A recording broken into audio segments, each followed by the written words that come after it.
Assalamualaikum warahmatullahi wabarakatuh. Assalamualaikum warahmatullahi wabarakatuh. Salam sejahtera bagi kita semua. Shalom, Om Swastiastu, Namo Buddhaya, dan salam kebajikan. Kami dari kelompok perubahan sistem politik Jepang dengan beranggotakan akan mempresentasikan hasil pekerjaan kami. Yang pertama akan saya bahas sendiri tentang arena politik. Sebagian besar negara yang ada di dunia membentuk identitasnya dan menentukan perbatasan wilayahnya dengan susah payah dan memakan waktu yang lama. Tetapi di Jepang, keadaan geografis membuatnya mudah. Masalah dasar yang dihadapi Jepang selama ini bukanlah identitas atau kesatuannya, tetapi lebih banyak tentang hubungannya dengan atau isolasi geografisnya dari dunia luar. Next. Selanjutnya ada keutuhan etnik. Jepang memiliki homogenitas yang relatif tinggi dibandingkan negara lain yang memiliki wilayah seluas dan penduduk sebanyak Jepang karena adanya tingkat kesamaan bahasa dan budaya yang tinggi di antara rakyat seluruh negeri. Bukti yang memperkuat adanya tingkat homogenitas yang tinggi di Jepang ini adalah orang-orang keturunan asing yang berbeda fisiknya, walaupun hanya sedikit dengan orang Jepang, akan sulit diakui, bahkan dianggap sebagai orang luar yang hanya tinggal sementara saja di Jepang. Next. Ada hubungan dengan dunia luar. Isolasi geografis Jepang membuat masalah-masalah hubungan luar negeri tidak diperhatikan di masa lalu. Pada pertengahan abad 19, Jepang menghadapi bangsa-bangsa barat yang saat itu telah kejaman revolusi industri dan jauh lebih kuat dibanding ketika mereka diusir dari Jepang pada abad 17. Sejak saat itulah, hubungan luar negeri Jepang yang sebelumnya tidak begitu penting akhirnya menjadi kekuatan dominan dalam membentuk nasib bangsa Jepang itu sendiri. Selanjutnya akan saya serahkan kepada Syafira. Baik, saya akan menjelaskan mengenai perkembangan lembaga-lembaga politik Jepang. Bisa next? Pertama, terdapat warisan sejarah awal Jepang yang kami bagi ke dalam 3 fase.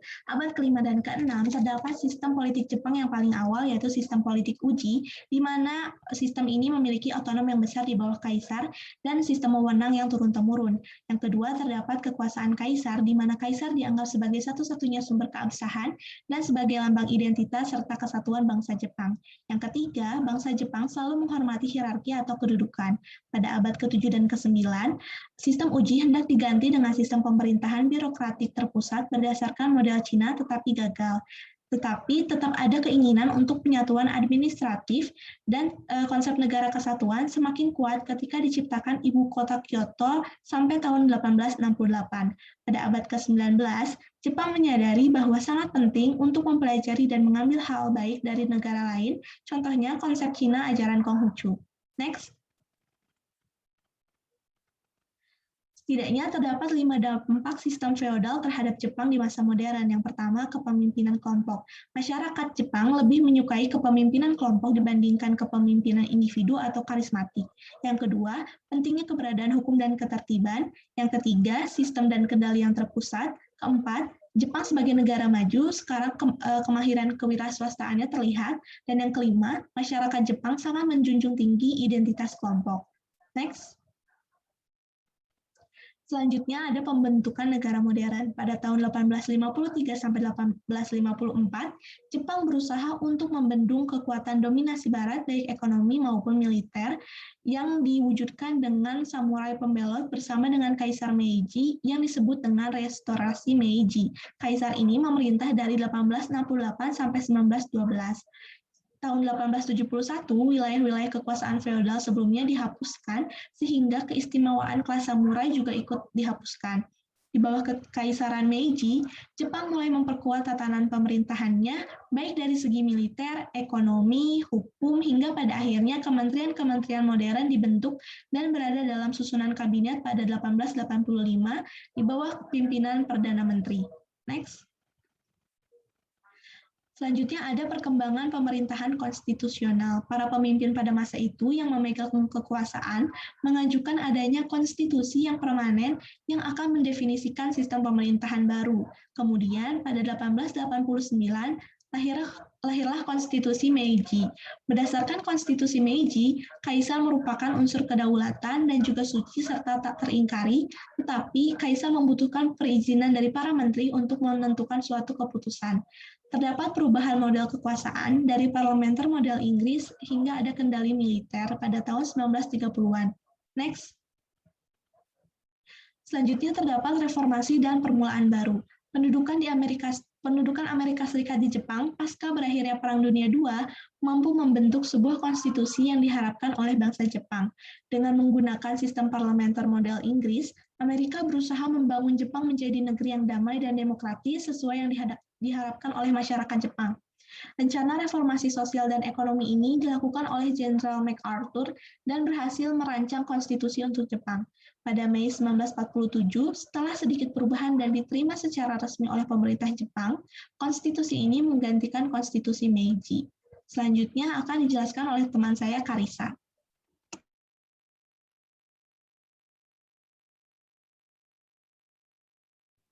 Oke, baik. Selanjutnya saya akan menjelaskan mengenai mekanisme dan proses pemerintahan.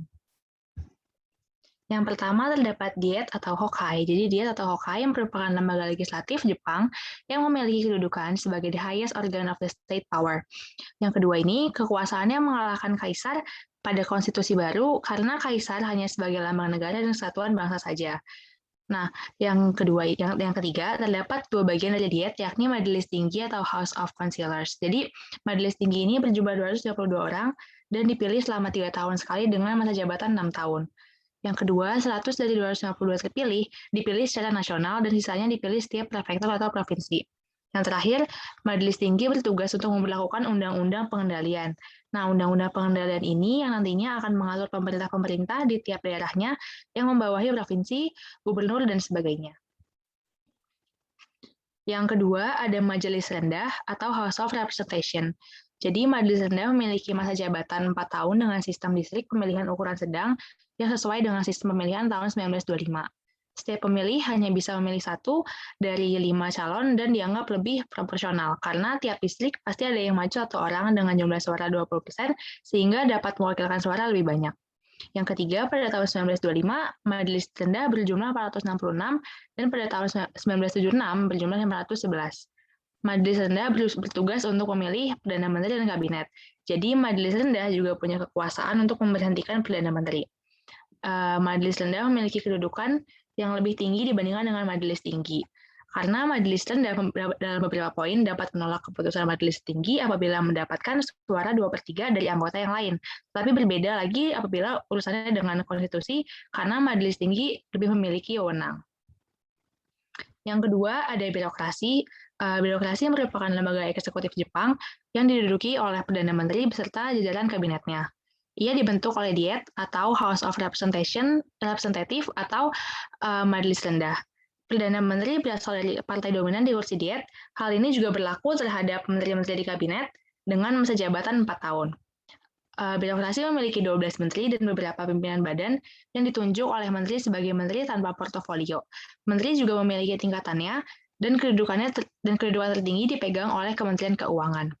Pengembangan birokrasi ini dimulai dengan mengikuti sistem kepemimpinan Jerman pada 1885 dan menjadi maksimal, dan hanya orang-orang terbaik saja yang bisa menjadi para birokrat. Nah, karena birokrasi ini bergengsi, birokrasi memiliki peran besar dalam pemerintahannya, yakni perancangan RUU. Selanjutnya akan dijelaskan oleh teman saya, Nabila. Baik, selanjutnya saya akan membahas mengenai partisipasi politik dan sistem kepartaian. Yang pertama mengenai partisipasi politik. Pemilihan umum digunakan sebagai sarana partisipasi politik masyarakat Jepang yang berumur 20 tahun ke atas. Masyarakat Jepang sangat serius dan kritis terhadap hasil akhir dalam pemilihan umum ini. Lalu dalam hal persentase, partisipasi masyarakat di pedesaan lebih tinggi daripada di perkotaan, karena memiliki lingkup wilayah yang lebih kecil sehingga memiliki masalah sosial yang lebih dekat terhadap masyarakat. Kemudian, para wakil yang terpilih tidak dianggap memiliki derajat yang lebih tinggi, melainkan hanya dianggap sebagai pemenuh aspirasi rakyat. Next. Kemudian ada dukungan bagi partai. Dalam pelaksanaan politik, tak jarang partai-partai politik membutuhkan dukungan dari berbagai elemen masyarakat. Di materi ini kita akan membahas terkait dukungan bagi partai politik tersebut. Pertama, Partai Demokrasi Liberal yang banyak mendapat dukungan sangat kuat di pedesaan, yaitu dari para petani dan kaum usahawan. Namun, seiring berjalannya waktu, dengan berkurangnya jumlah petani yang ada membuat partai ini membutuhkan dukungan dari masyarakat umum dengan daya tarik berupa perwujudan pengalaman praktis dalam menjalankan kebijakan-kebijakan secara efektif. Kedua, Partai Sosialis. Banyak mendapatkan dukungan dari serikat buruh, terutama Federasi Sohyo, yang umumnya terdiri dari pegawai negeri dan pekerja administratif seperti buruh dan pegawai pemerintahan.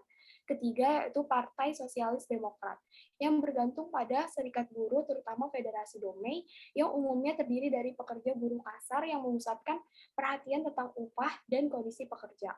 Keempat, Partai Komunis yang mendasarkan diri pada serikat buruh tertentu, kaum komunis, serta kelompok pemilih bebas. Kelompok pemilih bebas ini menggunakan partai sebagai alat untuk menyampaikan protes mereka dalam kehidupan perkotaan. Dan yang terakhir yaitu kaum konservatif yang bersatu dengan Partai Demokrasi Liberal sehingga mendominasi kehidupan politik Jepang sejak akhir Perang Dunia Kedua. Terdapat jurang pemisah antara kaum demokrasi liberal ini dengan kelompok oposisi yang menimbulkan permusuhan. Next. Kemudian bisa dilihat terdapat struktur organisasi partai di Jepang. Next. Selanjutnya akan dibahas oleh Adrian. Oke, selanjutnya kita akan membahas tentang proses politik. Di dalam proses politik akan dijelaskan tentang pembuatan keputusan, kelompok-kelompok penekan, dan media massa. Dalam proses pembuatan keputusan, bangsa Jepang lebih sering menggunakan konsensus, mulai dari lapisan masyarakat, perusahaan, hingga tingkat pemerintahan. Jepang mengandalkan birokrasi dan diet dalam menjalankan tugas tersebut. Dalam menyusun sebuah rancangan undang-undang, pemerintahan Jepang membentuk sebuah komite yang bertugas membantu birokrasi dan diet. Komite ini memiliki 17 bagian yang memiliki tugas-tugas berbeda dan bertanggung jawab langsung kepada birokrasi. Anggota Partai Demokrasi Liberal sudah menjadi anggota dari kedua bagian-bagian tersebut. Hal ini bertujuan untuk mempengaruhi pembuatan keputusan nasional agar sesuai dengan yang mereka inginkan. Walaupun sudah ada pihak yang menentukan, rancangan undang-undang ini tetap dikonsultasikan kepada kementerian terkait agar hasilnya sesuai dengan pendapat dari yang berpengaruh dalam diet dan juga pendapat dari masyarakat umum. Next. Proses ini juga terjadi dalam Komite Penelitian Urusan Kebijaksanaan. Para anggota mengajukan pendapat mereka masing-masing mengenai perundang-undangan yang sedang dirancang tersebut. Setelah semua selesai dan sudah melewati proses birokrasi dan bagian-bagian komite yang bersangkutan, RUU ini belum bisa diturunkan ke publik karena masih harus melewati proses pembahasan, penelaahan, dan perubahan jika diperlukan, yang tentunya hal tersebut memerlukan waktu yang cukup lama. Jika semua proses tersebut sudah dilalui, RUU ini harus mendapat persetujuan dari Komite Penelitian secara keseluruhan dan juga Dewan Eksekutif Partai. Kemudian RUU dibawa ke Biro Legislatif yang dengan tujuan untuk diperiksa kembali jika ada masalah birokratis di dalamnya. Setelah selesai, RUU siap untuk disetujui oleh Kabinet. RUU akan diajukan ke Diet untuk meminta dukungan oleh partainya. Next. Selanjutnya ada kelompok-kelompok penekan. Selain peran dalam memilih anggota diet dan lembaga lainnya, masyarakat juga memiliki peran untuk mempengaruhi jalannya pemerintahan. Di masyarakat Jepang, terdapat kelompok-kelompok penekan khusus yang berusaha mempengaruhi keputusan-keputusan politik yang menyangkut tentang mereka. Salah satunya bernama Zeikai. Kelompok yang berisikan para pengusaha besar di Jepang ini memiliki sistem organisasi yang sangat kuat dan rapi, sehingga Zeikai ini bisa mempengaruhi keputusan-keputusan politik di Jepang. Para pengusaha Jepang ini memiliki peran yang sangat besar dalam membangun industri sesudah perang. Karena keikutsertaan mereka dalam pembuatan kebijaksanaan ekonomi sejak 1950-an, kehidupan politik Jepang sering digambarkan dikuasai oleh kekuatan segitiga yang terdiri dari Partai Demokrasi Liberal, birokrasi, dan Zeikai. Namun, model segitiga ini hanya terjadi dalam masalah pertumbuhan ekonomi yang ternyata hanya dimanfaatkan bagi keuntungan oleh Zeikai. Walaupun Zeikai merupakan kelompok yang paling berpengaruh, namun sekarang hanyalah salah satu dari banyaknya kelompok penekan.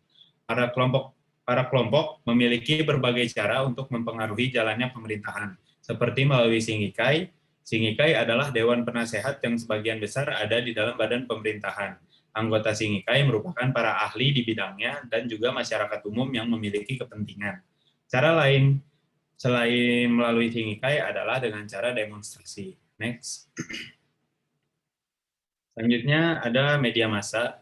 Media massa merupakan pemegang peran yang penting bagi perpolitikan Jepang. Karena para orangnya yang merupakan seorang pembaca tekun, hal ini membuat surat kabar di Jepang memiliki pengaruh yang sangat penting selain TV, radio, dan majalah. Para media di Jepang memiliki kebanggaan dalam menjadi netral dalam berpolitik karena bisa mempengaruhi siapa yang membaca atau melihat. Selain itu, di media Jepang ada yang disebut dengan press club, yaitu kelompok yang berisikan wartawan dari macam-macam media, mulai dari koran, televisi, dan radio, yang memusatkan perhatian ke arah cabang pemerintahan, partai, atau polisi tertentu. Next. Sekian dari kami, kelompok Perubahan Politik Jepang. Maaf jika ada salah-salah kata. Assalamualaikum warahmatullahi wabarakatuh.